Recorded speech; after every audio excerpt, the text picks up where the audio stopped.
Alam mo ba na may isang batang pinili ng mga diwata para labanan ang lahat ng masamang espiritu sa Pilipinas?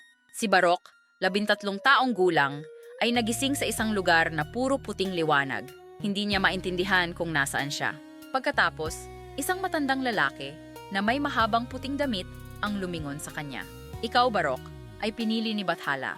Ikaw ang tagapagtanggol ng sangkatauhan laban sa mga masamang espiritu.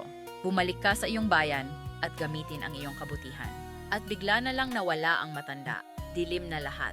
Nang imulat ni Barok ang kanyang mga mata, nasa pintuan na siya ng kanilang bayan. Madaling araw pa lamang at tumitilaok na ang mga manok. Buong kalituhan siyang naglakad pa uwi. Si Lolo Kulas ay naghihintay na. Nang makita ang kanyang apo, huminga siya ng maluwag. Alam ng matandang lolo na marami pa itong paparating na labanan. Samantala, sa isang lugar na puno ng apoy, may isang nilalang na nagsalita. Dapat nating makuha ang perlas. Nagsisimula pa lamang ang lahat.